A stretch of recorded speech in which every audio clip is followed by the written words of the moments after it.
ang nilalang na matagal na nilang kinatatakutan.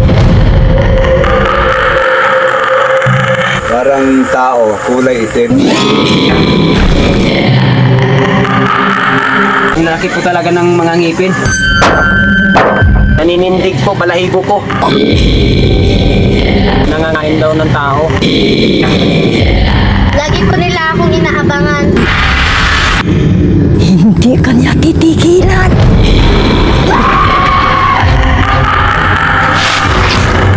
Hindi mo na ako pwedeng takutin ngayon! Sige.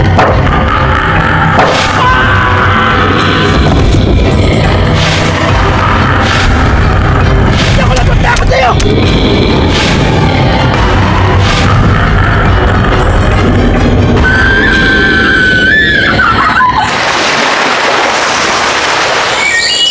Panganay na anak ko po si Honey.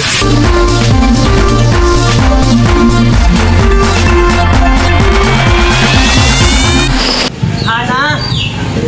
Umuwi ka na dito. Tulungan mo ako. Eto na po, Tito. Pakit na po. Tito, pwede na ba ako magpagupit? Kahit hanggang balikat lang, haba na kasi ng buhok ko eh. Ano ka ba, Hana? Gusto mo bang bumalik ang dati mong sakit? Alam mo naman, dyan ka sinuwerte sa buhok mo na yan, di ba? Nananalo ka dahil sa buhok mo na to. Swerte ito, Hana.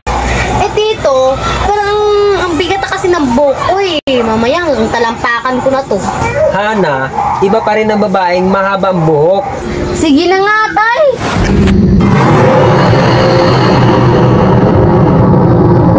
May nagpaparamdam po talaga sa anak ko. Thank you for wonderful question. Lahat tayo maganda. Walang pangit sa mundo natin. Dahil lahat tayo ay magagandang puso. Yun, pwede.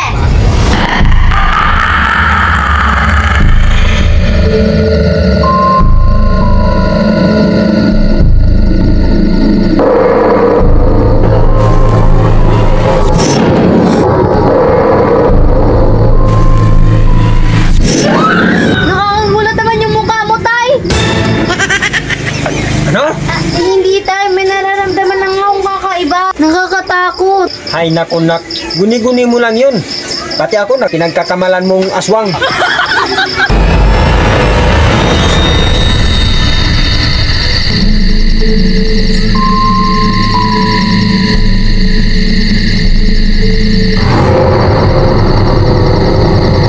Pero sa lahat ng mga nagpapalipad hangin kay Hana, may isang ayaw daw siyang patahimikin.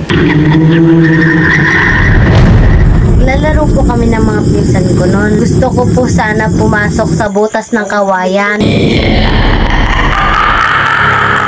Kaso bigla pong may tumatawa sa akin.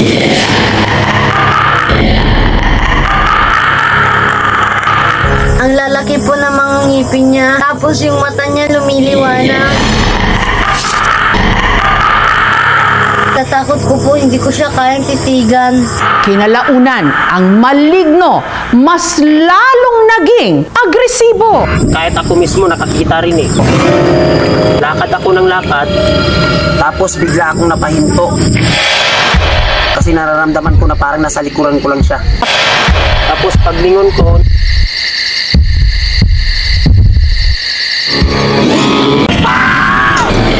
parang natatawa po si Bungis-ngis na nakakatakot po yung tawa niya. Sobrang takot ko po, tumakbo ako kaagad. Mula noon, ang misteryosong nilalang madalas abangan si Hana sa kawayanan.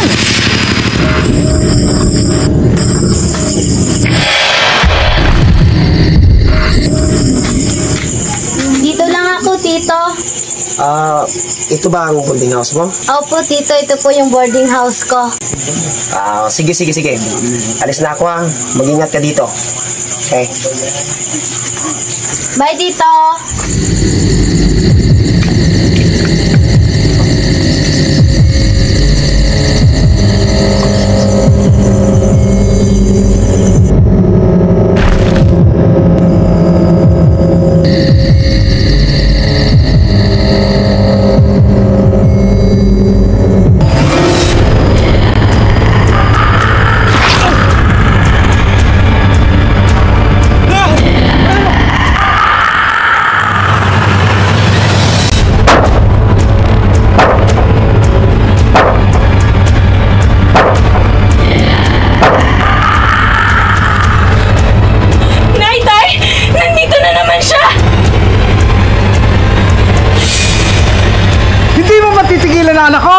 Mahirap po kasi ma'am, kasi yung pamangkin ko parang nagkaroon po siya ng phobia. Kasi kapag sa tuwing makikita niya po yung puno ng kawayan, sobrang takot na takot siya. Hindi niya kayang lapitan. Naaalala niyang lahat ng mga nangyayari sa kanya. Pupuntahan ko po sana yung kawayan na kung saan madalas nagpapakita yung bungis-ngis. Pupuntahan ko sa puputulin ko po sana. Kaso pinigilan po ako ng pamangkin ko. Kasi baka totoong mayroon ngang nagkatira doon. Hindi lang daw si Hana ang makapagpapatunay sa bungis-ngis, pati ang iba pa nilang mga kababayan. Kwento naman ng lolo ko sa akin, nung nagharana daw sila nung sila'y bata pa. Sigurado ako pagkatapos ng harana natin, magugustuhan to ni Ana. Hindi ko to nagugustuhan, nakikita ko pare. Singis-ngis yan. Pare, wala.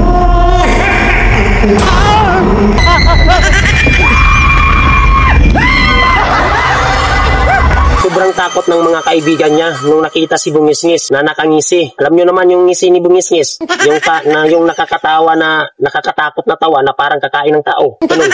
Tapos yung isang kasama po nila, parang nagiging bading sa sobrang takot niya.